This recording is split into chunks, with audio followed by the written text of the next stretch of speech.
Boa noite, sejam todos bem-vindos. Estamos começando aí mais um encontro do nosso Clube de Leitura de Adorim.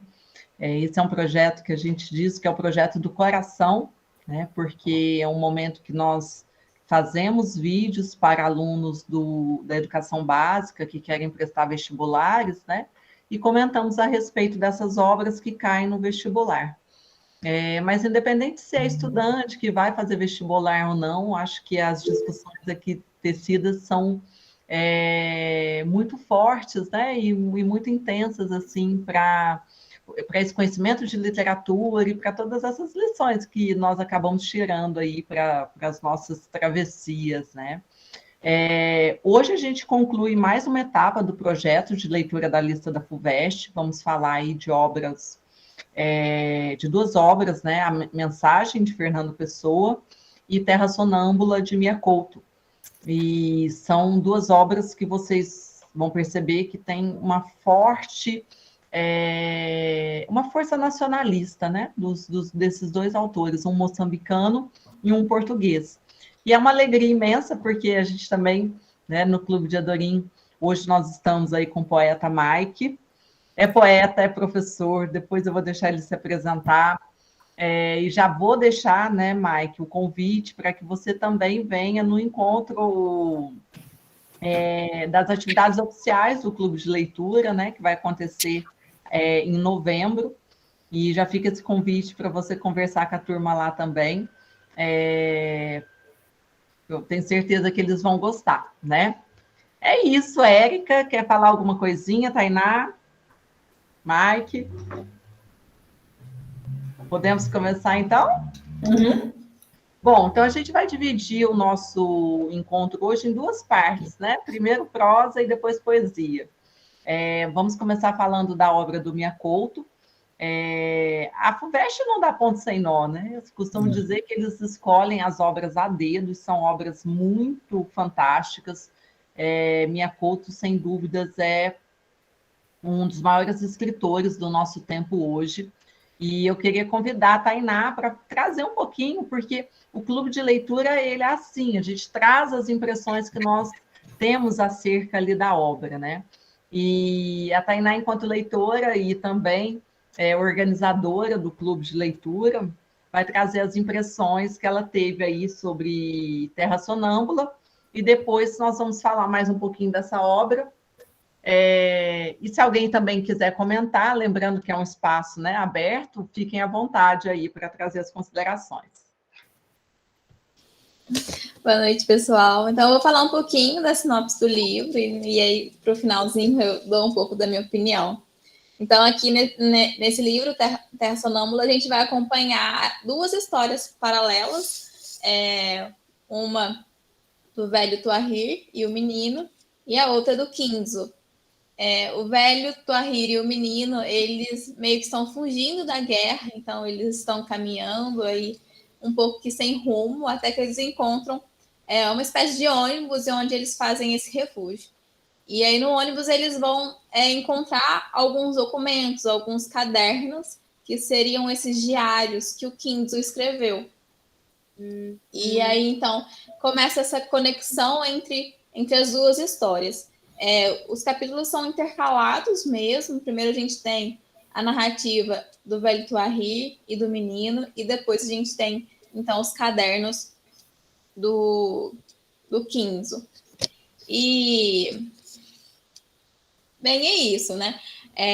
Eu acho que eu vejo o talento do autor quando ele consegue narrar uma história tão forte, tão difícil, né, de uma forma tão singela e tão bonita. Eu acho que a gente teve essa experiência quando lemos no clube Becos da Memória, da Conceição Evaristo, e aqui se repete, porque o país está em guerra, já está em guerra há bastante tempo, e são ali meio que duas gerações, são as duas histórias paralelas passaram por coisas diferentes dentro dessa guerra, e eles estão ali encontrando uma forma de viver tranquilamente. E eu acho que, enfim, é basicamente isso. O autor encontrou uma forma muito singela e delicada de fazer essa narrativa. Ele usa muito alguns elementos fantásticos, e isso impressiona muito no livro, né? A gente tem ele mistura um pouco também ali do folclore africano, né? Quando ele fala da questão das gêmeas, que as gêmeas tinha esse meio que essa história, né? Que sempre que gêmeas nascessem, uma teria que morrer. Então isso marca muito a história também. Então ele vai fazendo essa mistura de realidade e de fantástico, assim. Eu acho que o fantástico vai entrando de pouquinho em pouquinho ao longo da história até ser amarrado ali no final, porque o final é realmente muito fantástico. Acho que não tem outra palavra. Quando realmente as duas histórias se encontram ali. E eu acho que é basicamente isso. A gente vai conhecendo um pouco tanto da história do Kinzo, que buscava que ele saiu de uma cidade pequena para realmente encarar a guerra e ser um guerreiro, para tentar acabar e contribuir com aquela guerra para que aquele sistema ali acabasse mesmo, encontrasse um pouco de paz. E aí a gente tem o velho e o menino tentando encontrar um espaço de paz também, né? Um espaço tranquilo. E a gente vai acompanhando, então, essa história dos dois. E aí a gente tem, eu acho que um ponto muito importante de ver é que as histórias sempre se cruzam, acho que muito com o nome também do sonâmbulo, né? Sempre à noite, quando ia anoitecendo, o velho sempre pedia para o menino ler um pouco dos diários. Então, acho essa uma conexão interessante. Acho que a história é basicamente isso. Não quero dar muitos spoilers. Para mim, particularmente, foi uma leitura um pouco difícil. É uma história difícil, né? É uma história que conta muitas dificuldades. E para mim, ler isso foi difícil, foi causado. Teve seus momentos aí não tão legais, assim. Mas eu acho que ainda vale a pena. E o final é fantástica, não tem outra palavra.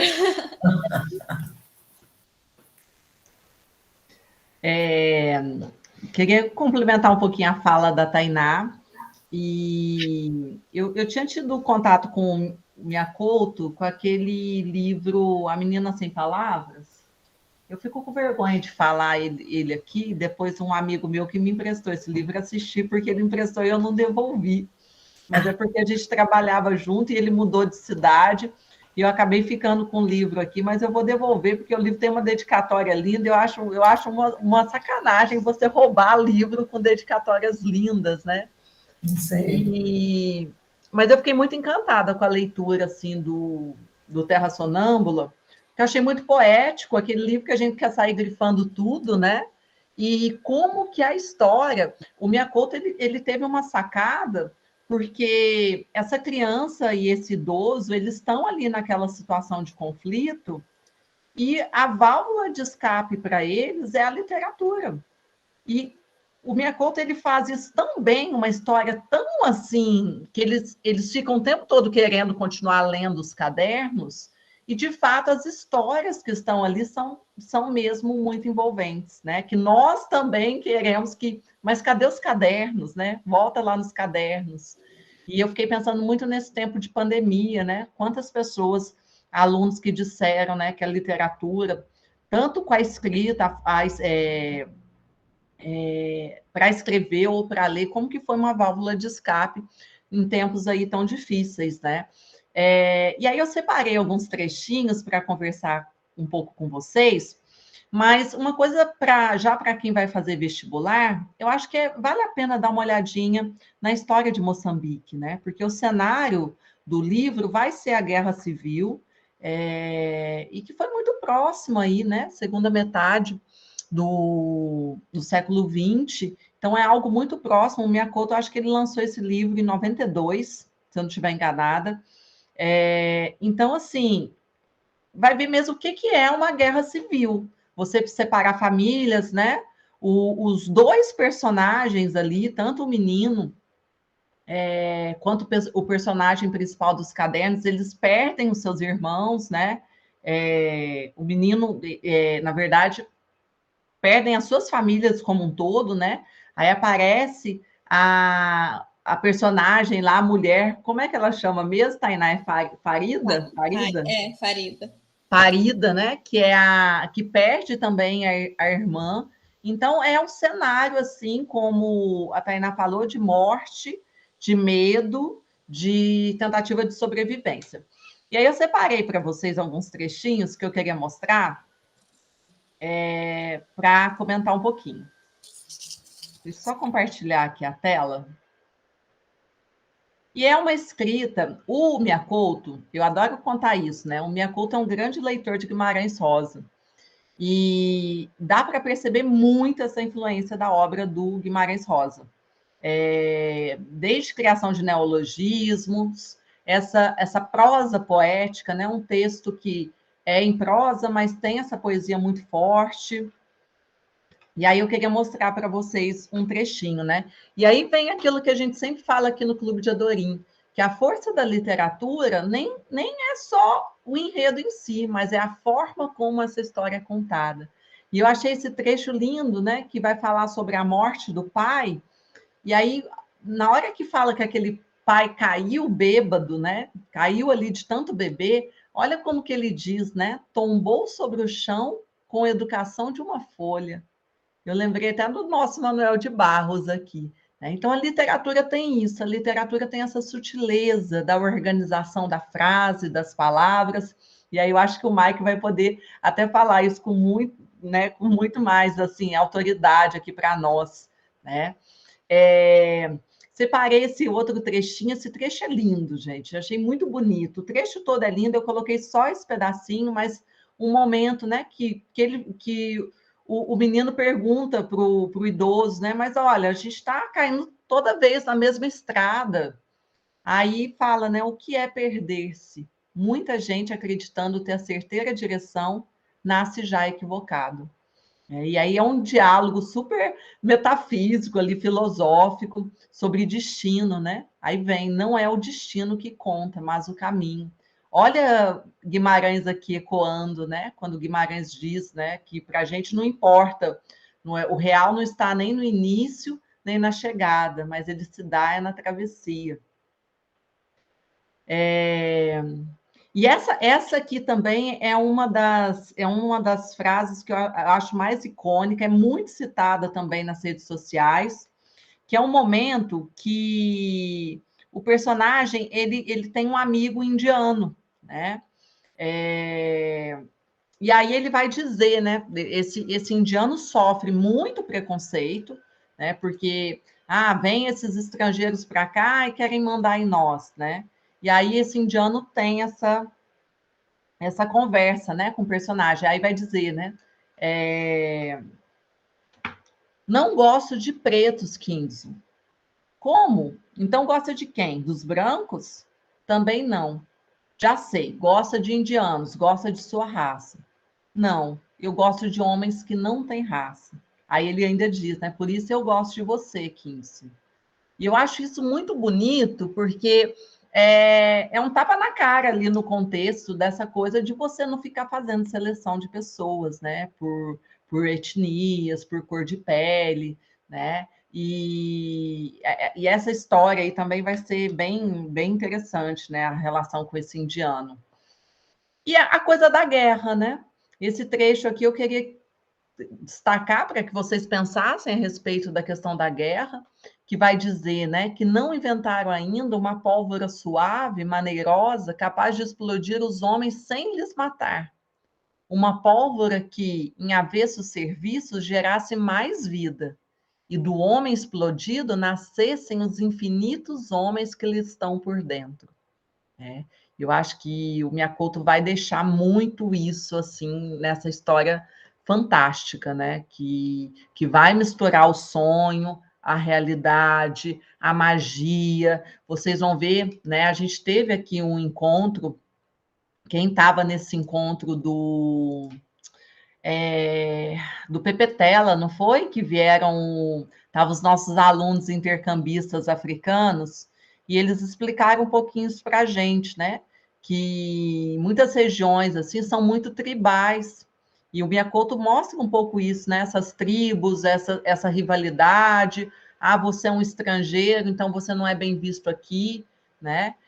Então, além de todo esse encantamento, essa magia, é um livro que também traz, né, a história da África, né, a história de Moçambique. Então, vale muito a pena a leitura. Se você ainda não leu, né, fica aí essa recomendação. Alguém que está na sala aí fez a leitura, conseguiu, quer comentar alguma coisinha do Mia Couto? Já leu outro livro do Mia Couto? Eu vi que saiu recentemente, né? Essa edição tão bonita aqui da TAG. Deixa eu só parar essa apresentação aqui. Eu queria mais mostrar os trechos, né? O Mapeador de Ausências, né? Que foi recém-lançado no Brasil. Edição bem bonita mesmo, olha. Da TAG Experiências Literárias, né? Acho que foi aniversário da TAG. Alguém quer compartilhar suas experiências? Podemos seguir? Tudo certinho até o momento? Bom, então vamos seguir. Eu queria, antes da gente conversar, né, sobre o livro Mensagem, do Fernando Pessoa, eu queria, então, convidar o Mike. Não sei se a Érica quer falar um pouquinho, né, mas o Mike é professor, vou pedir que ele se apresente também. Está trabalhando aí no lançamento de um livro muito lindo. Vocês vão ter a oportunidade, em breve, de poder acompanhar, né? E eu acho que o clube de leitura, a gente teve aqui já há alguns dias com a Bárbara, né? Escritora de Paraguaçu, e agora o Mike. E isso para a gente é um privilégio imenso, né? O Igor também passou por aqui, porque, poxa, quanta gente escrevendo tão bem aqui no sul de Minas, né? E é para a gente um encantamento mesmo, porque são textos assim. Eu conversei isso com o Igor, eu vou trazer para vocês também. Outro dia eu fui dar aula no Unisênior e tinha uma senhorinha lá que falou assim: olha, eu escrevo poesia. Gente, eu fiquei de cara com os textos dela. Eu fez um texto sobre o pilão, mas o texto maravilhoso. Eu já convidei, falei: olha, você vai lá conversar com o pessoal do Clube de Adorim. Então, tem passado aí autores que talento, eu acho que é isso, que talento que nós temos visto por aqui. E o Mike não é diferente, né? É isso. Você quer dizer alguma coisa, Érica? Não, querido, hoje a noite é dele. Ele é meu convidado, ele veio falar no meu lugar hoje. Aproveitem. Posso falar, Karina? Sim, seja bem-vindo, fica à vontade. Bom, boa noite, pessoal. Eu fiquei feliz e constrangido ao mesmo tempo quando a Érica me fez o convite. Assim, ela até já colocou no chat ali, né, que eu sou professor de matemática. Então, assim, eu falei tanto para a Karina quanto para a Érica que a síndrome do impostor bate muito forte aqui, porque eu, de fato, não consigo dizer, né, sou poeta, inclusive, já trazendo a referência do Fernando Pessoa, eu sempre costumo dizer, né, que eu não tenho pretensão nenhuma de ser poeta, e muito menos de não ser. Então, eu fico tranquilo por aí, né? Tipo, eu não consigo dizer que sou, mas também não preciso dizer que não sou. Então, para mim é muito difícil, porque eu não me sinto, por exemplo, né, na minha formação, né? Desde o ensino médio, eu já fui tendo mais afinidade com a área das exatas, né? Eu me sentia bem, né? Me sentia confortável com a disciplina das exatas, né? Me saía bem. Então, eu não tive uma formação muito rica, né? Eu fui para um curso já focado, que eu queria passar no ITA e tudo mais, e eu acabei tendo uma formação que hoje eu me arrependo um pouco, porque eu considero que foi um pouco precária, no sentido de não ser tão completa. Então, eu não sou uma pessoa que consome muita literatura, né? Até hoje, né? Eu não me sinto um grande leitor.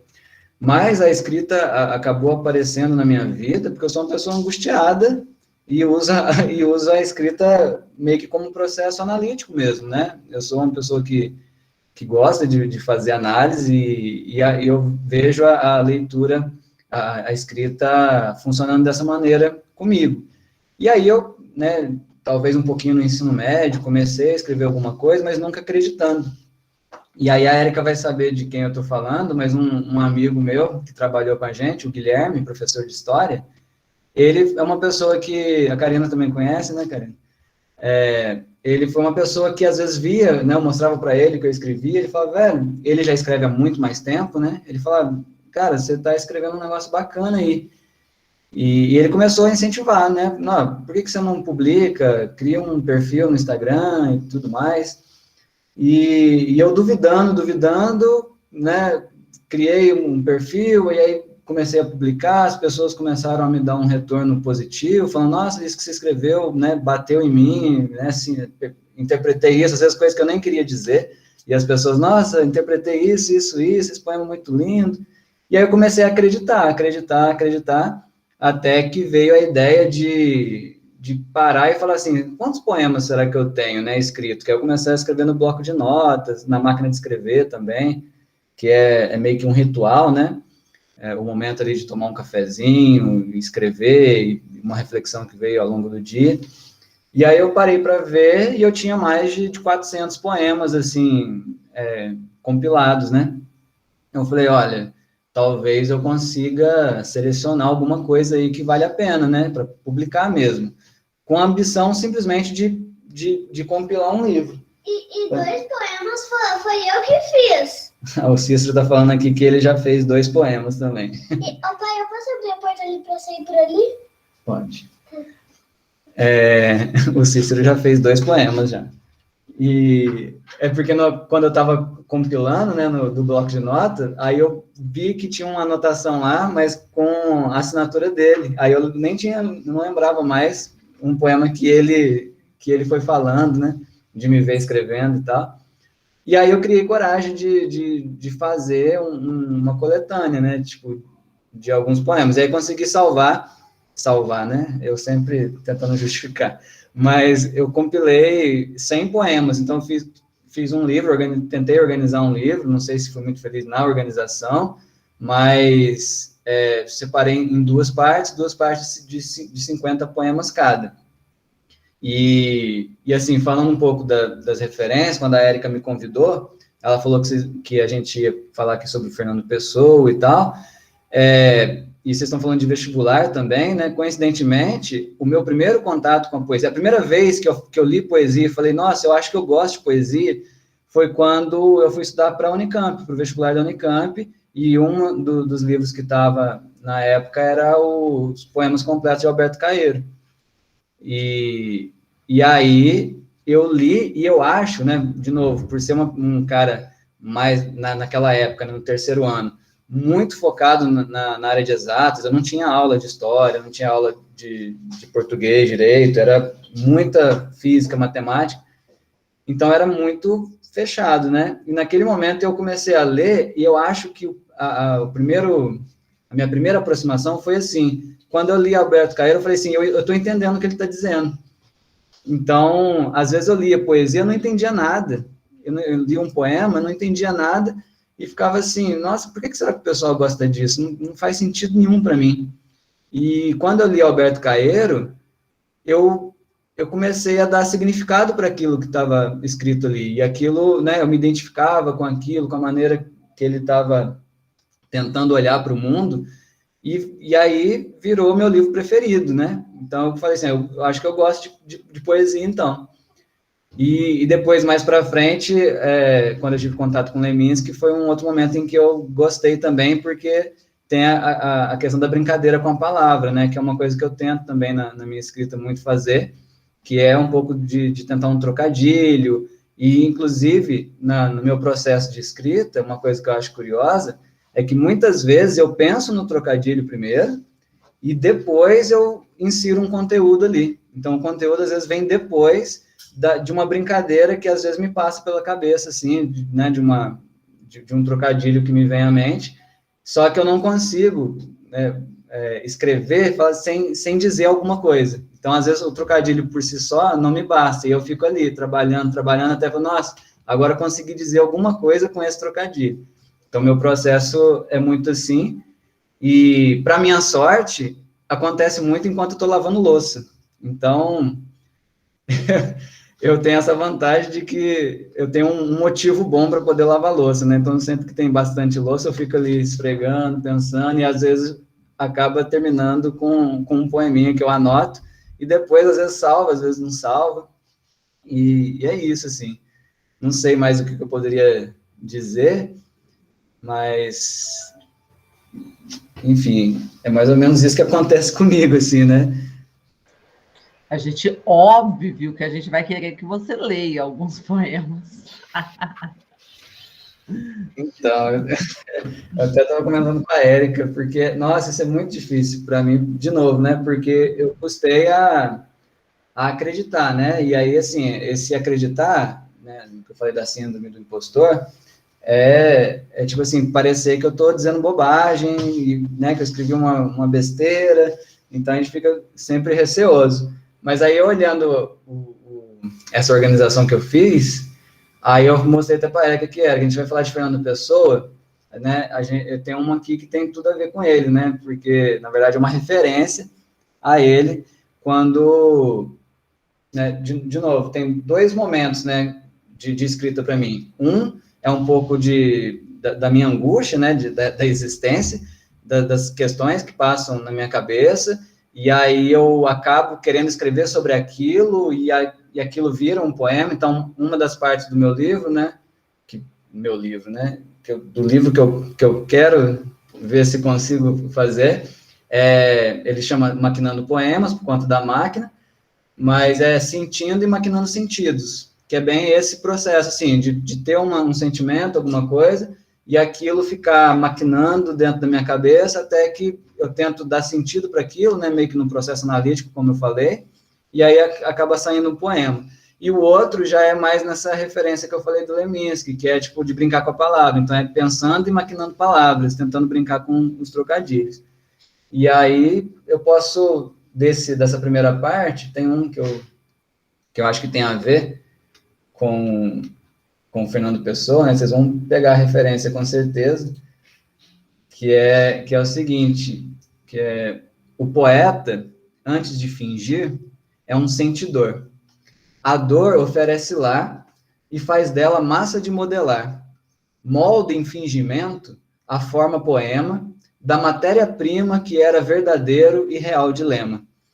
E tem um caso engraçado que quando teve um poema uma vez que eu escrevi, que agora eu não vou lembrar dele, mas falava sobre solidão.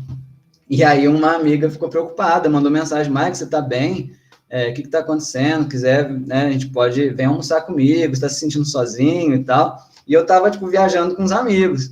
E eu falei: não, tem muito de mim ali, né, quando eu escrevo um poema sobre algum sentimento, mas aí eu pensei sobre isso, né, a gente faz do sentimento uma massa de modelagem, assim, não é que ele não é real, mas às vezes a gente dá uma exagerada, dá uma dramatizada na hora de escrever, né, então a gente faz uma hipérbole ou faz uma outra forma daquele mesmo sentimento, né, então acaba que o eu lírico tem essa liberdade. Às vezes a gente diz coisas que a gente não tem coragem de dizer e finge que é o eu lírico dizendo, né? Tem um pouco disso. Eu sempre cito essa frase aqui do mais ou menos, né? Que é mais ou menos assim que o Guimarães usa na Hora e a Vez de Augusto Matraga. É tudo inventado sem mentira nenhuma. Exatamente. Essa coisa da ficção e não ficção, né? Da literatura, né? Com certeza. A Iris está falando, né, que as ideias dela aparecem no banho também. Lavando louça, acho que a água tem alguma coisa a ver com isso aí, porque lavando louça, tomando banho, acontece. O banho é mais perigoso, eu fico mais com medo do valor depois na conta de luz, né, de energia. Mas também acontece. E esse morrer de vergonha, né, só de pensar que alguém pode ler, é muito o que aconteceu comigo o tempo todo, assim. A Érica falou ali, né, coragem.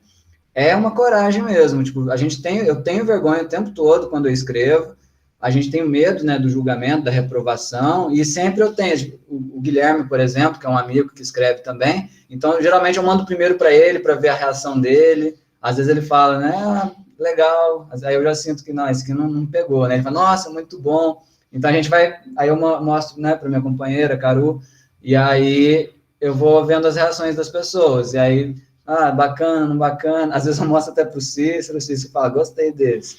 E também tem a coisa da repetição, né? Eu vou lendo para mim mesmo várias vezes, que eu gosto muito, e é uma coisa intuitiva, né? Eu falo de novo, né, do impostor, porque eu não sinto que eu tenha muito conhecimento mesmo de métrica, de estrutura, mas eu tenho um pouco de intuição do ritmo, assim, então eu vou lendo, tentando meio que sentir o ritmo do poema que eu fiz, e às vezes eu tento trocar uma palavrinha, tal, né, vou lapidando, né, vou trabalhando, eu sou meio obsessivo, assim, com ficar trabalhando, né, lapidando, tal, diferente, por exemplo, desse meu amigo Guilherme, que quando ele comenta sobre o processo criativo dele, é mais de bate-pronto, assim, vem e ele não mexe muito, ele é o que veio naquele momento, ele já publica. Eu não, justamente talvez por causa do receio, da vergonha, eu tenho medo de apresentar algo que não está bem acabado, na minha opinião, né? Então eu fico tentando, né? Nem sempre eu vou acertar, mas eu fico ali lapidando. E é engraçado eu já fiz testes, né? Às vezes escrever poemas de a mesma ideia, escrevi 2 poemas, um pouco diferente, assim, às vezes publicando na rede social, perguntando pro pessoal, né? E às vezes o que eu mais gosto, né, o que eu achei que ficou melhor, não é o que as pessoas acham mais interessante. Então tem muito de que o poema, na verdade, ele só se realiza mesmo na leitura, não é na escrita. Então, isso acontece muitas vezes. Tanto é que tem casos das pessoas se identificarem com algum poema com uma interpretação que eu nem cheguei a pensar, nem cheguei a cogitar. E depois que a pessoa comenta comigo, eu falo, nossa, realmente, está escrito isso, mas eu não quis escrever isso. Então, isso acontece muito. O poema, tem até um poema sobre isso, que eu acho legal. Só um minutinho, filho. É que eu quero falar. Fala. É que às vezes meu pai pede pra me ler o poema que ele escreve. Que você está sendo alfabetizada, aí eu dou uma disfarçada assim, Cícero, lê aqui meu poema, vê se você consegue ler meu poema. Mas tem um que fala sobre isso, que eu falo, de todo sentimento do mundo, nenhum poeta é capaz. A arte final de um poema é na leitura que se faz. O que o poeta coloca no papel são palavras sem acabamento. É do leitor o papel de sentir o sentimento. Então, é isso, né? Tipo, você escreve, mas quem vai dar o acabamento final é o leitor. É ele que vai buscar o significado de acordo com a vivência dele, né? Porque a gente interpreta o mundo, não é de lá para cá, né? É daqui para lá. Então, e tem muito isso também na minha poesia, por causa que eu falei do processo analítico, tem muita referência da teoria da psicanálise, assim, porque é uma coisa que eu gosto muito também. Ai, Mike, que delícia te ouvir, né? Porque eu fiquei pensando, assim, nos seus textos, né? Durante a leitura, e você tem uma coisa que eu lembro até do Chacal, de ser rápido e rasteiro, que ele falava da poesia rápida e rasteira, porque você tem aqueles poemas, sim, de solidão, né, que você falou, mas tem aqueles com aquela sutileza da ironia, da brincadeira com as palavras. Mas, assim, o que eu achei mais forte, e eu falei isso com você, né, mais cedo, é a musicalidade. Então, quando você fala assim, eu não domino muito métricas, você achou o ponto. Os seus poemas nos embalam, né? E às vezes, assim, sutil. Eu nem sei se... Porque, assim, gente, o livro está em construção, né? A gente nem sei se eu poderia comentar, mas... Por exemplo, um dos que você tem lá, né? À vontade, por favor. Lua cheia, não sei de quê, de mim ou de você? Então, você o tempo todo brinca com essa coisa da dualidade, né? Da lua cheia, mas também está saco cheio, de mim ou de você? E é essa coisa que parece, tem essa inspiração, né? Eu acho, no Leminski, Leminski, eu sempre gosto de dar o exemplo dele, né? O poema é só per happiness. Só isso, né? Per happiness. Talvez felicidade, quantas interpretações que a gente pode fazer aí, né? Porque ele pega duas palavras de língua inglesa e junta, faz ali uma, né? Um processo ali e forma per happiness, né? Então, a poesia, eu acho que ela tem justamente a literatura como um todo, né? Mas de tirar a palavra do seu lugar de nascença, né? De nascença, aí você dá um outro sentido, uma outra ideia. E você faz isso assim com muita maestria, né? Acho que é isso. Não sei se o pessoal quer fazer alguma pergunta para o Mike, aproveitar que ele está aqui. Ele veio, mas ele vai voltar, né? Porque agora a gente quer levar ele lá também para o encontro, para o nosso próximo encontro. E tem que voltar quando o livro estiver pronto, quando tiver o livro para mostrar, né? Mostrar a Valquíria também está falando aí. A Valquíria é a nossa aluna de pedagogia, eu sou muito aqui, querida. Ó, né? Os poemas nascem aqui também. Aqui. A maquininha. A gracinha.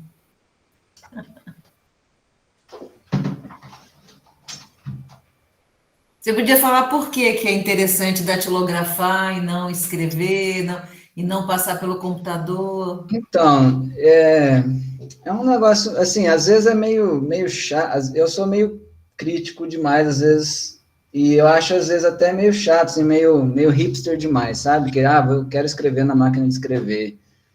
Mas, porque, assim, muitas vezes eu não vou direto para a máquina de escrever.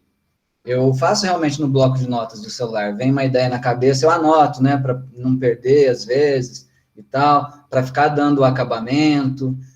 O momento da máquina de escrever geralmente é quando o poema já está pronto e eu quero dar um tratamento estético mesmo. É uma vaidade estética, assim, de um ritual mesmo, sei lá, estou um dia cansado, aí falo assim, agora eu não quero fazer mais nada, eu quero datilografar, é uma coisa mais de desacelerar o meu dia, né? Tipo, de sair dessa loucura que a gente tem de tela o tempo todo, né? De ter uma coisa mais analógica, mecânica. Então, assim, é uma fuga do nosso dia a dia comum, né? Então, e também uma estética que me agrada, né? Eu tenho um pouco de crítica, né? Porque é igual Meia-Noite em Paris, né? Onde que a gente vai parar? Se vai ficar voltando. Mas é um tipo de fuga, é um tipo de tratamento estético, por conta do meu gosto, né, pessoal, assim, e ritualístico mesmo, de sentar na máquina com um poema pronto e tentar ver ele, como é que ele vai, como é que eu vou dar a quebra dos versos também, porque às vezes isso muda o ritmo do poema, muda a leitura. Às vezes eu escrevo um poema e percebo que se eu quebrar um verso ali, fica melhor, né, fica mais ritmado e tal, e às vezes na máquina que eu percebo isso. Às vezes, né, eu brinco, às vezes, eu tenho feito, às vezes, brincadeira de colocar uma palavra só com uma cor diferente, que tem o preto e o vermelho na fita, né? Aí, às vezes, eu coloco uma palavrinha, assim, com cor diferente, para brincar ali com uma palavra, com uma oposição a ela e tal. Então, é mais uma brincadeira de momento mesmo, de curtir o meu momento com o meu poema que está pronto já. Trazer o lúdico, né? Trazer Sim. o lúdico para perto também, né? Não é só... E outra coisa, assim, Mike, que da área nossa, você pode ter certeza, é que semiótica e significação, né? Semiótica e semântica andam de braços dados, né? Você, por exemplo, eu sou uma pessoa que estudo pra caramba, eu não escrevo uma linha no computador. Se não for tudo no caderno, não sai, não sou eu. Então, quer dizer, é uma coisa, você falou a palavra certa, né? Teu estilo. O Guilherme, aquele negócio do azulejo, aquilo é uma coisa que eu lembro de eu dando aula no Rio de Janeiro, né? Assim, nessa época de segundo grau, eles iam tirar dúvida, né? No grupo de estudo, né? O povo da medicina e tal. E a gente não tinha onde escrever, porque, né, o papel uma hora acabava. A gente partia para o azulejo das cozinhas, né? Porque todo mundo em Copacabana, no Rio, todo mundo tinha aquele ladrilho do Guilherme, aquele 15 por 15 branco, a faixinha azul em cima, né? Gente, aquilo quando eu bato o olho é o próprio Benjamin Button, sabe? Eu digo, eita! E a gente conversa com ele, ele fala, é importante que seja por aqui. Então é isso que eu acho que você sente também, né? Traz mais poesia à nossa própria escrita, né? Tem que respeitar muito isso e mostrar para eles, né? Eu estou também fazendo essa fala com você para você entender que tem esses jovens, né, que estão aí escrevendo. Ó, eu nunca soube que a Iris escrevia. A Iris é da informática, bolsista minha, está comigo há quase um ano. Nunca ela me contou em nenhuma aula de português nem de literatura. Olha ela contando aqui. Quer dizer, é o espaço, né? Por isso que eu falo, né, a ideia delas, da coisa do clube, pessoas diferentes, de lugares. De repente você faz um sofá, né? Todo mundo quer contar alguma coisa, né? Então tá aí, tá falando, né? Ó, morro de vergonha, já não vai mais morrer. Quando a gente estiver lá no Cefet, que ela te encontrar, ela vai te entregar o poema, né? Quer dizer, o que é uma coisa fantástica, Tainá, ela não vai entregar para mim, que sou a professora de português dela, você entendeu? Ela vai entregar para ele, que é o professor de matemática dela. Eu acho isso bárbaro, entendeu? É a quebra mesmo das caixinhas, que eu detesto tanto, né? Ok, é isso. Eu daqui agradeço demais, acho que fez bem para você também. Vou dizer uma coisa aqui muito pessoal, né, Karina? Nunca vi você falando tanto, com tanta fluência. Eu estava com ele no encontro há uma semana, 2, né, mãe? Nem de matemática fala, né? Ele estava todo travado com uma tela maravilhosa, uma lousa digital, fazendo mil cálculos. É outro Mike. Pode contar para a sua análise, que são 2 Mike, pelo menos. Pelo menos. Okay. E a gente falou no encontro passado, né, da FUVEST, que quando você pega o Romanceiro da Inconfidência, da Cecília Meirelles, né, que é um livraço, é lindo, lindo, lindo, lindo, e é um trabalho, assim, gigante de pesquisa histórica, de ritmo, de musicalidade, e ela toda insegura, né? Ela falou, gente, o povo não vai gostar disso aqui, não.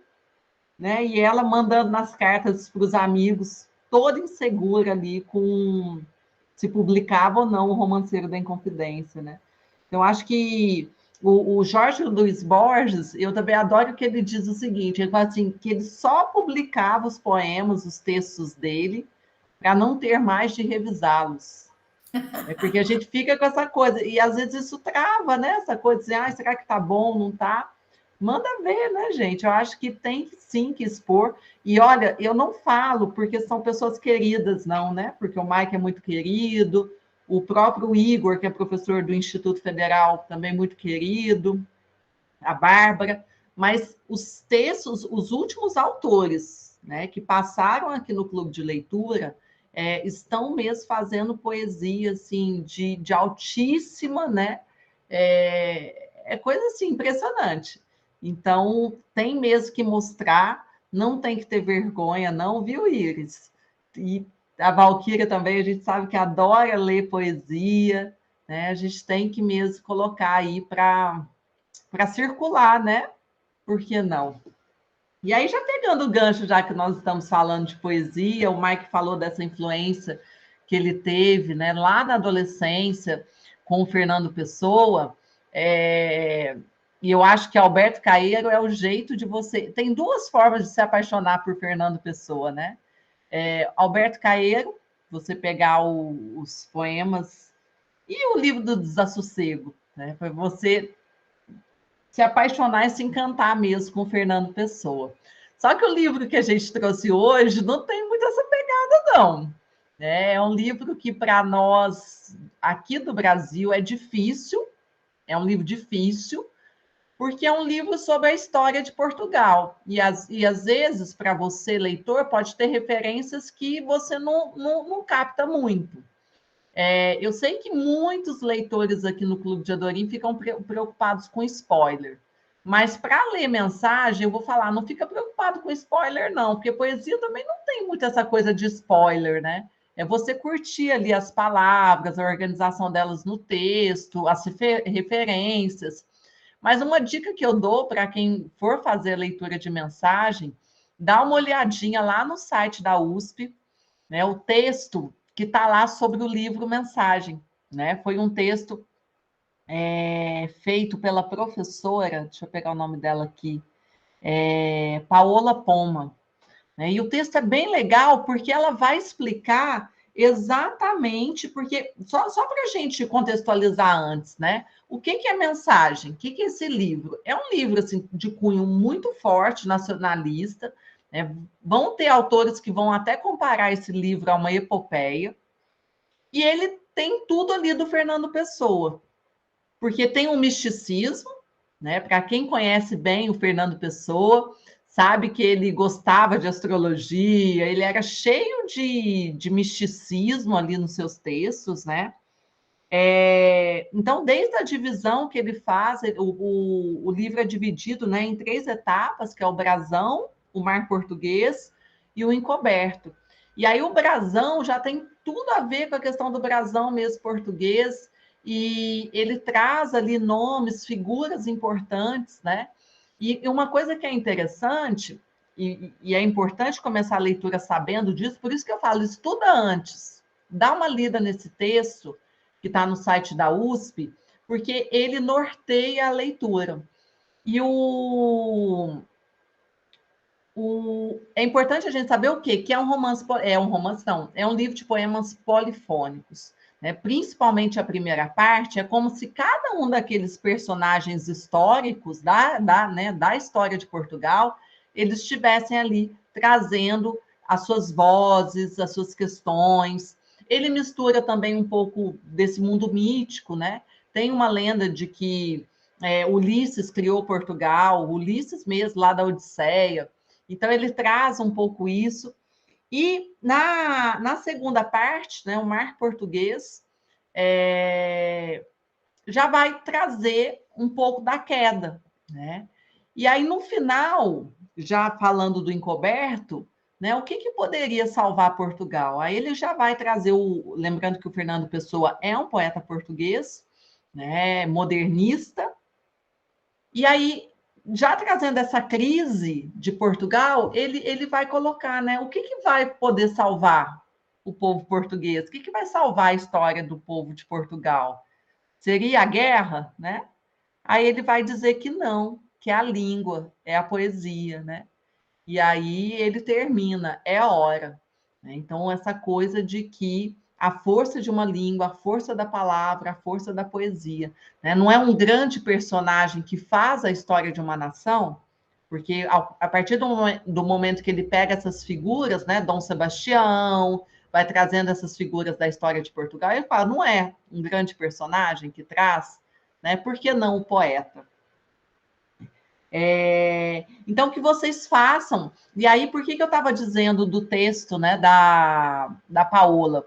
Porque ela vai explicando cada um desses poemas. Olha, começa ali com símbolos, esse misticismo, ele vai reforçar a figura do Dom Sebastião, né?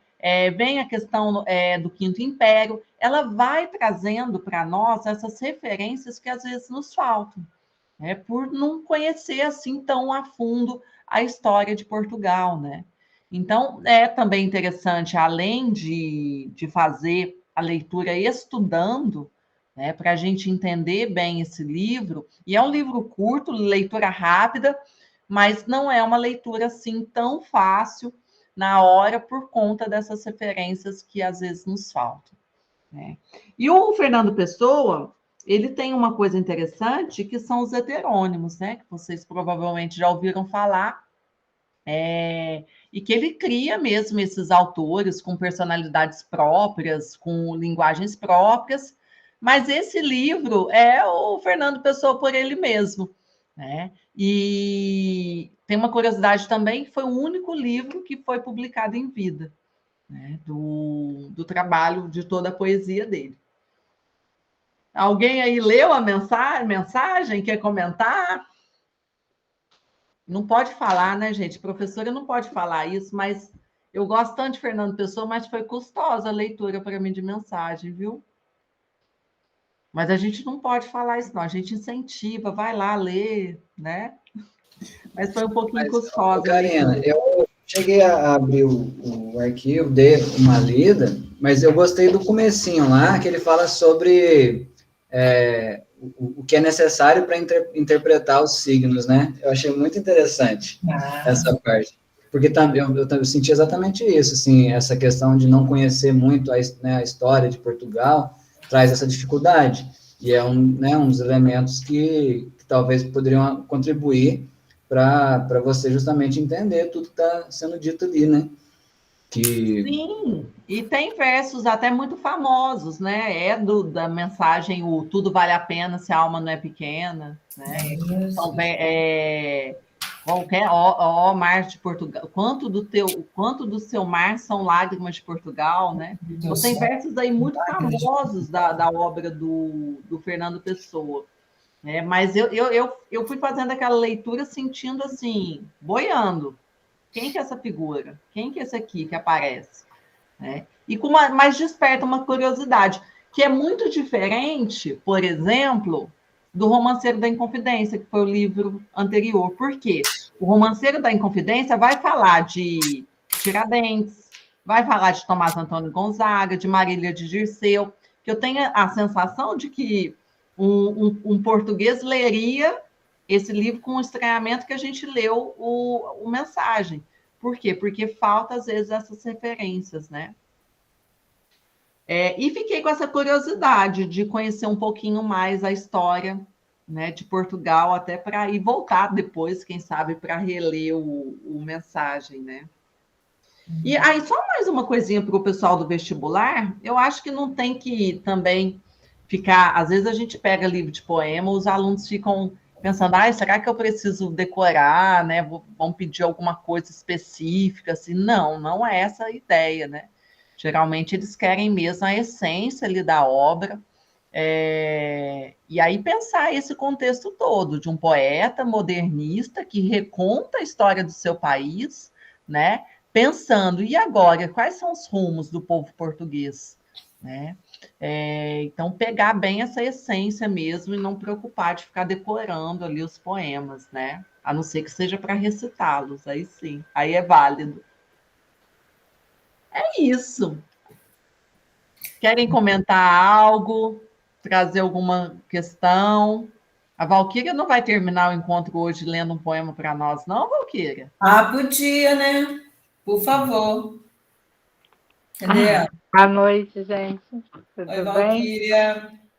Não, estou aqui ouvindo vocês falar e só aproveitando, né? Eu para ler.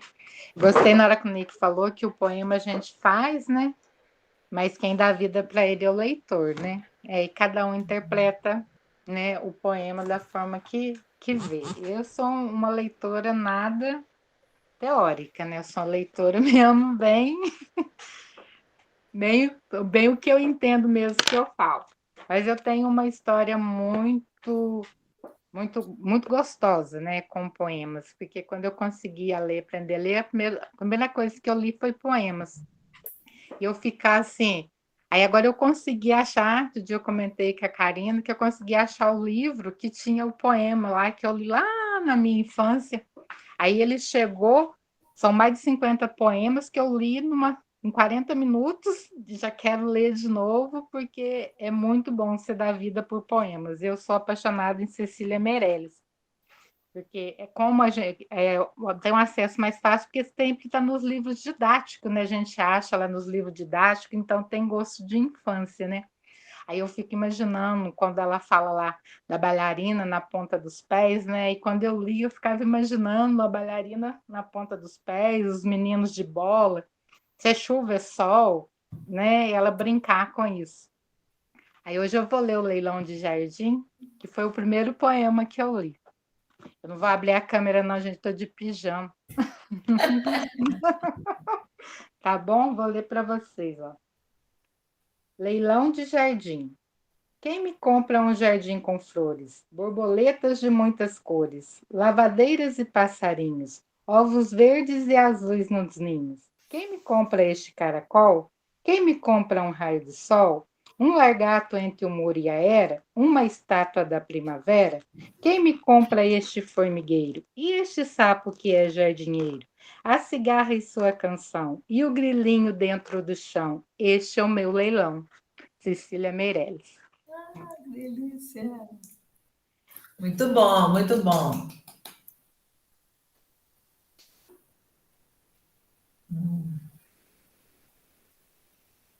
Deixa eu desligar. Não Estou falando aqui sem microfone. Obrigada, Valquíria, por ler esse poema conosco. Pessoal, eu esqueci de passar a lista de presença, tá? Mas acabei de gerar o link aí, tá no chat. É importante para nós que vocês, né, marquem, porque a gente gosta de saber quantas pessoas ao longo do ano passaram aqui pelo clube, né? E a nossa agenda, como é que tá mesmo, Tainá? Eu nunca guardo, mas a gente está mês que vem agora. Mês que vem tem o 100 anos de solidão, que é a atividade do clube, né? E temos também o 3 de novembro é o encontro de 100 anos de solidão. E da lista da FUVEST. O próximo da FUVEST é dia 18 de novembro. Você tem os próximos livros aí, Tainá? Sim, 9 Noites, Bernardo Carvalho e Alguma Poesia, do Drummond. Do Drummond. O 9 Noites também é um livraço. Nossa. Tem muito essa coisa do interior, né, do Brasil, dos povos indígenas. Achei um livraço, adorei quando eu li. Tem essa coisa também de mudar os narradores, que igual a gente viu aqui no Minha Couto, né? E Drummond, né, com Alguma Poesia. Eles trocaram, porque na lista estava o Claro Enigma, e agora o Alguma Poesia, que eu acho até assim, os poemas são até mais conhecidos, né, do que o Claro Enigma. Então, nosso próximo encontro já vai ser o penúltimo encontro, não é? É o último. Ou já é o último? É o último. Já é o último. É a despedida, porque logo depois já é a prova também, né? Então, fica o convite aí para que vocês participem. Lembrando que o Clube de Adorinha é um espaço aberto, né, para discussão, diálogo, todo mundo pode participar. Desde o Cícero, né, até aí pode chamar a mãe, a avó, todo mundo para vir para o clube. Mike, obrigada, né, pela sua presença, pela sua participação. Agradecer aí Valquíria, Júlia, Antônio, Deia, Iris, Tainá pela parceria de sempre, Érica pela parceria de sempre. É isso. Então, até o próximo encontro. Bom descanso aí para vocês. Obrigada, gente. Obrigada, Mike. Meninas, obrigado amanhã. mesmo. Beijo, Valeu. até o próximo. Boa noite, gente. Tchau. Até o próximo.